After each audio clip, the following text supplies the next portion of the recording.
time for a review of what's making the headlines in the papers this morning with Arise News analyst, Dr. Constance Ikoku. Good morning, Doctor. Good morning, Nkechi. How are you today? I'm great. And yourself? I am doing well. How was your weekend? Did it go well? It was good. It was fantastic. Ready for the week. Equally here, mine was great. Okay, to look at the papers with us this morning, we have Dr. Iyobosa Owogaren. He is the editor, Nation's Capital, of This Day newspaper. We'll begin with This Day. There we have Tinubu, Benue killings depressing. We must not allow this to continue. Enough is enough.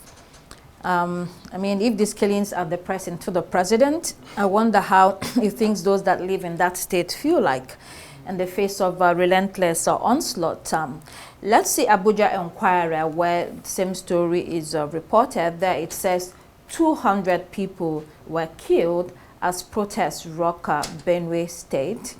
In fact, to indicate the level of outreach going on both locally and internationally, the Pope has jumped in with some comments.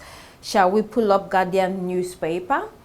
In Guardian, leads with the headline, Pope decries terrible massacre in Benue as Tinubu rallies security chiefs. Of course, we've seen that the president has given a fresh marching orders to security chiefs to make sure that the situation is brought under control. But Dr. Owogaren, when you look at the whole situation, it seems like it's complete failure of leadership all round. Or how else does one describe the extent of daredevil, constant massacres in that part of the country?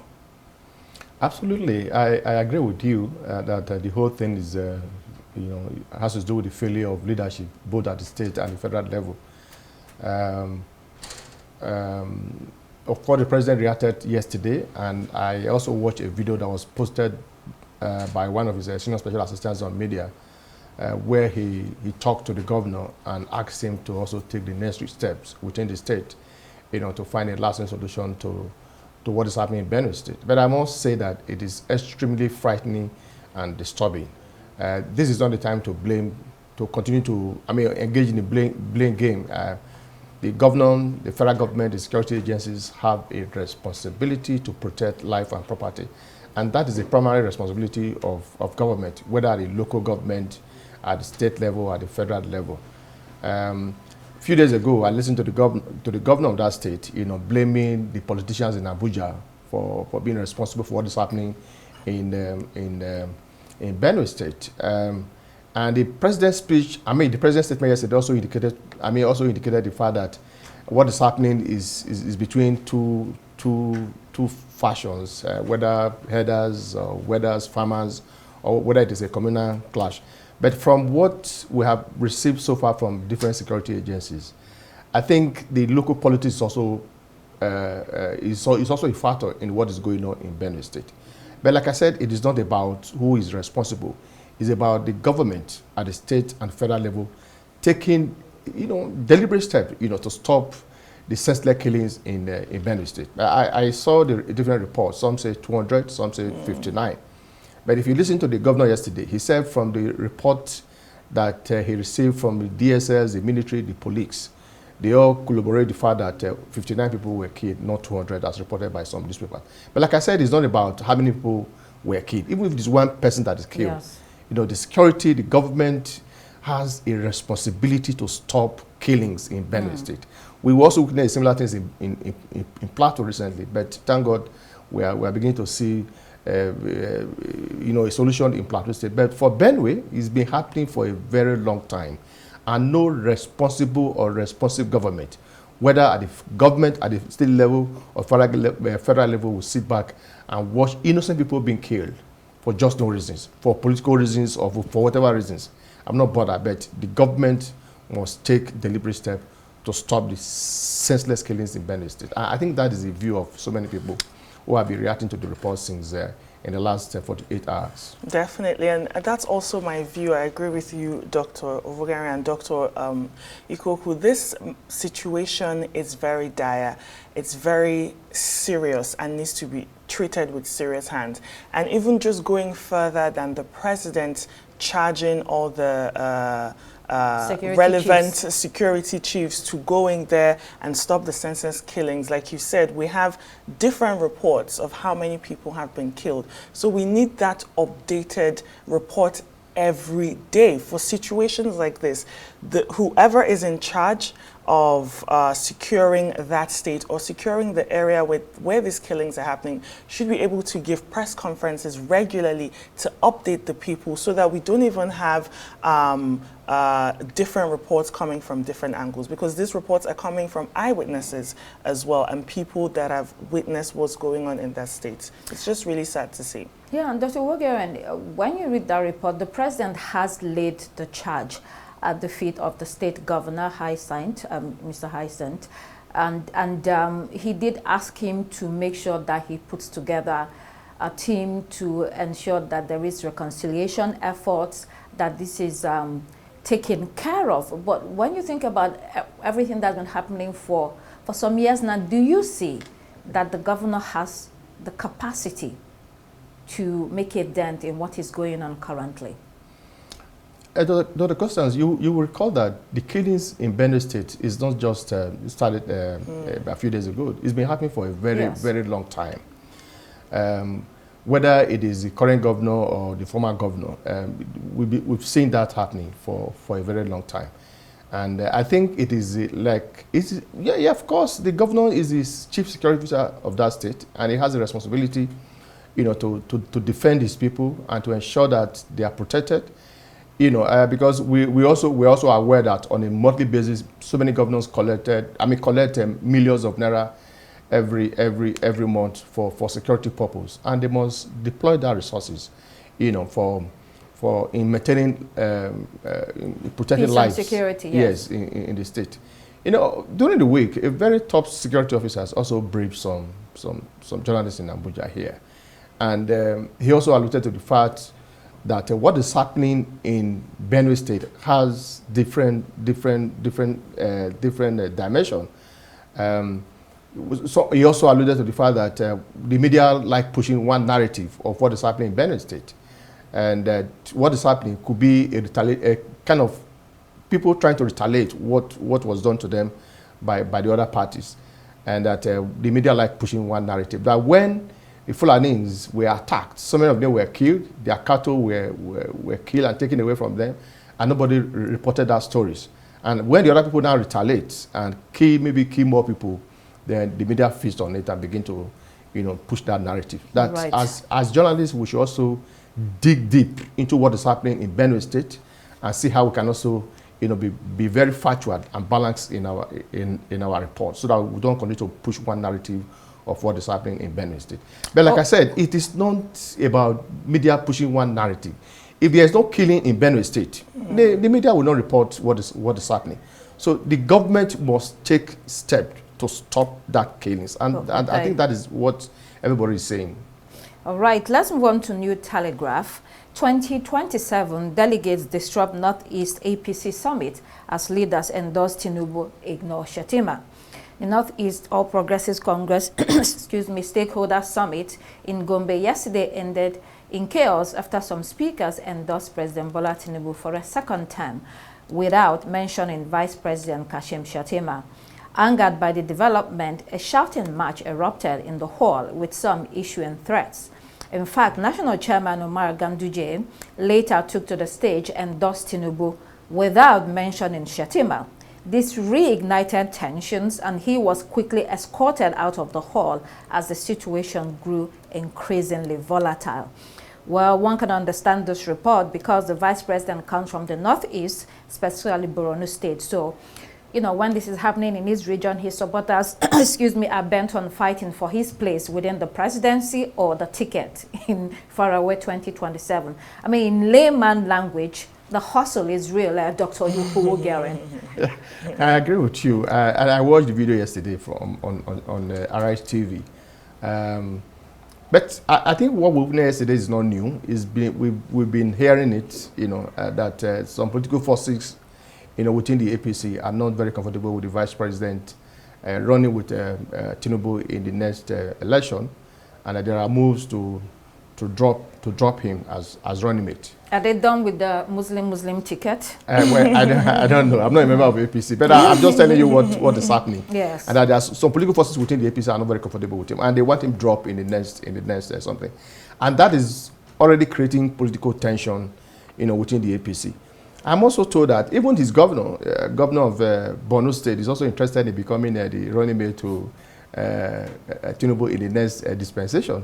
And you saw what happened yesterday, and when his name was not mentioned as those to be adopted as a candidate, you see the crisis that erupted in that hall. Even though Ganduje, the APC national chairman, is trying to explain that it's just one ticket. If it is one ticket, why did you endorse the running mate and endorse the president? It shows that there's no smoke without fire. Yeah, exactly. Yes.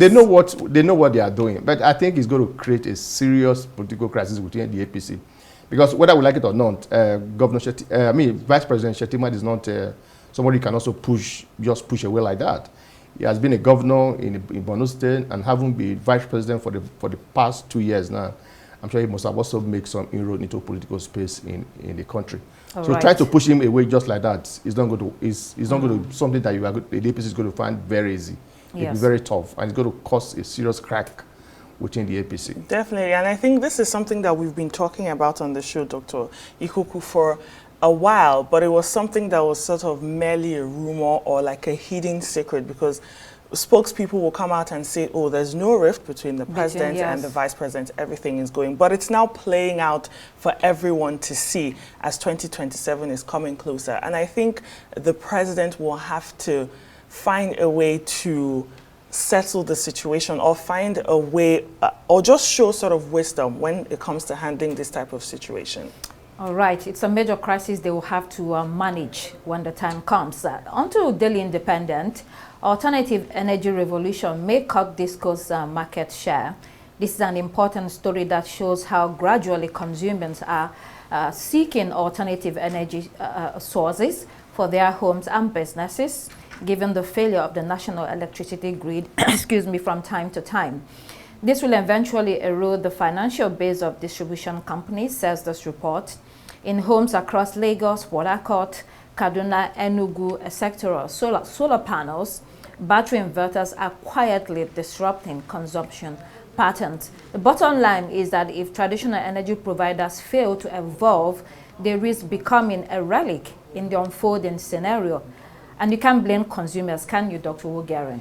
I agree with you. They have to seek alternatives. I agree with you. Although it will take time. Personally, I'm a victim of the current bill that the Discos and other power distributors are charging. I stay in Warikban, and I'm under Band A. Sometimes you charge your electricity meter maybe with about 50,000, and in less than 2 weeks, it's gone.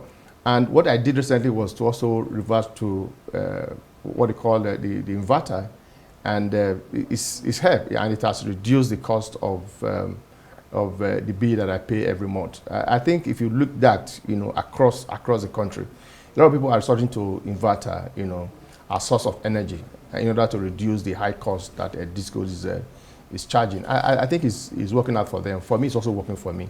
I think on the long run, if we do that deliberately, I'm sure is either the electricity distributors are forced to reduce their cost, or they will lose that completely on the long run. Changing times. Let's stay with Daily Independent. There's another story there.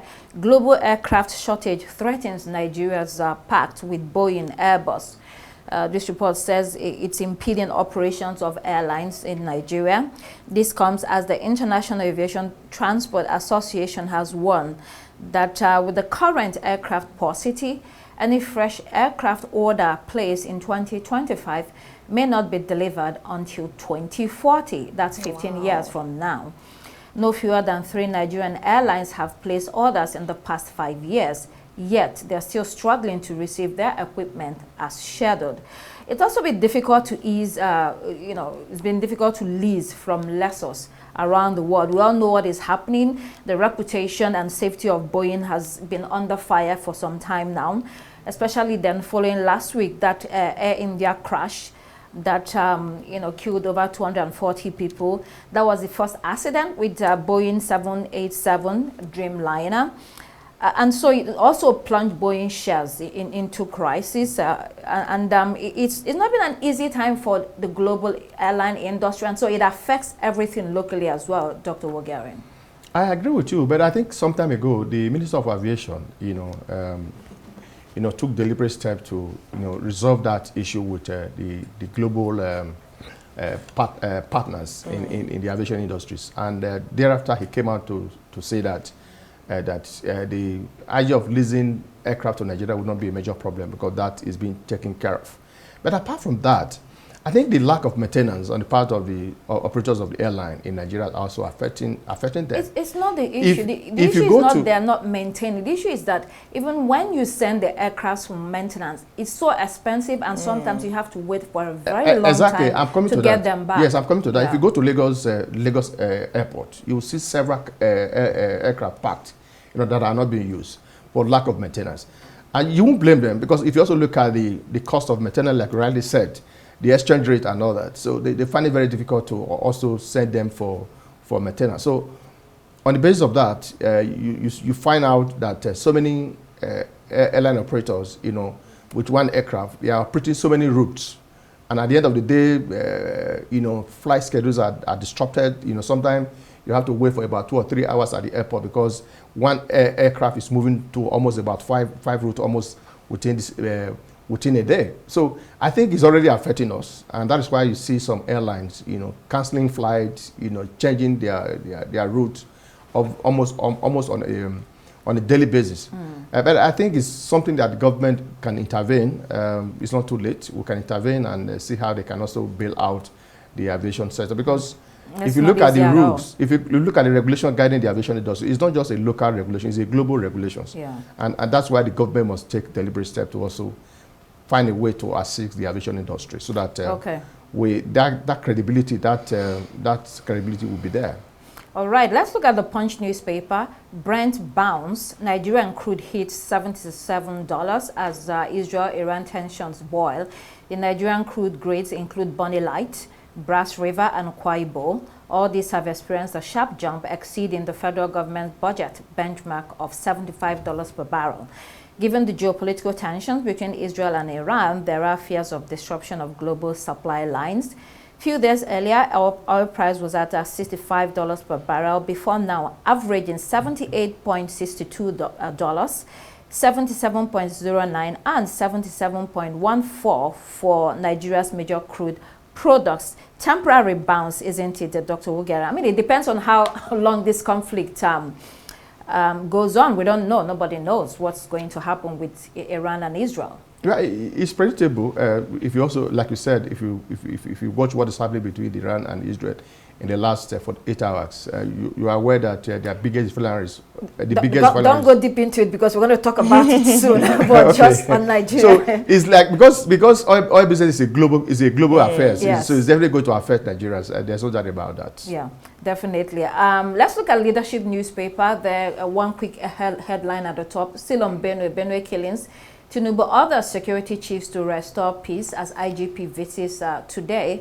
And then onto the international headlines. Daily Graphic, State Media Eye financial relief. Minister appeals to Parliament for tax relief. This is to enable state media to continue to provide essential services to the public. This includes the Ghana Broadcasting Corporation, the Ghana News Agency, among others. Onto The Guardian. Israel and Iran broaden war as G7 leaders seek a ceasefire. Trump to be urged to resist joining campaign against Tehran regime. Many Israelis are shocked by the breach of defenses from retaliatory attacks. Well, we know that Trump says he's working behind the scenes to broker a peace deal, while Israeli Prime Minister Benjamin Netanyahu is hinting at regime change. That's what this is about. Israel seeking the control of the Middle East. Dr. Wogarian, regime change definitely looks like it's in the offing, at least for them. That's their intention. What cannot really understand what is the primary motive of this war that is happening maybe in the Middle East. But if you also look at this one, in the last 48 hours, we've also beginning to witness some huge casualties on the both sides. the Iran reported yesterday that almost about 229 people had been killed, while that of Israel is almost about 19. And I don't see why they cannot sit down to really talk about this issue rather than resorting to war, killings. And at the end of the day, it is innocent people that are victim of this yes. of this war. And we also, Nigerians, we also need to be very proactive, because whether we like it or not, the crisis in the crisis between the Israel, or the ongoing war between Israel and Iran, might dovetail to Nigeria, when we know that many of the Islamic organizations in Nigeria, have one affiliation to the organizations in Iran. So we need to, there might be that solidarity in terms of protests and what have you. So the security agencies within Nigeria here should be more proactive and see how they can also begin to explain what is happening, and so that we don't also witness the effect of what is happening in our space. Oh, okay, so that story continues in New Telegraph, where it says that Trump vetoed plan to kill Iran leader.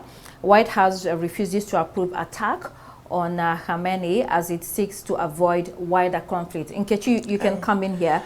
I mean, you can understand Trump's decision here, because Trump is essentially not a globalist. And why over the years you can see what the globalists are trying to do. They struck in Iraq, and then there was Syria, and then there was Lebanon, and then there was Libya, and then there was Sudan. So, but America is in a bit of a quagmire here, and Trump is saying you cannot assassinate Ali Khamenei because that would create catastrophe within the region. Yeah, and also America refused to join whatever is going on right now between Israel and Iran. And Trump keeps saying, look, we need to make a deal. Even though we know the US and Iran were supposed to have talks on Sunday, yes. that Iran said, look, we are not going to have these talks, and they canceled that. And Trump has also said, although we are not going to join the war, if Iran touches any of U.S. interests, then we're going to unleash all our power. Right. And just to answer your question, what you were, Dr. Owogaran was asking, he doesn't really understand what the objective of this is. From so many reports, I think from Israel's standpoint, its aim is to basically degrade Iran's ability to project regional power when it comes to some proxies, Houthis, be it Hamas, be it Hezbollah. I think that's sort of one of their objectives when it comes to why Israel is doing what they're doing. All right, it's much more than that. They want a new government. Well, very quickly, Financial Times, a historic moment for Secret Service as M16 announces its first female chief. We just have to leave it there. Dr. Owogaran, thank you so much for coming this morning. Thank you very much. And thank you so much, Dr. Constance Ikokwu, for joining us on Daybreak as usual. That's all the time we have for you here. Thanks for watching. Next up, it's The Morning Show. I am Kechi Nana.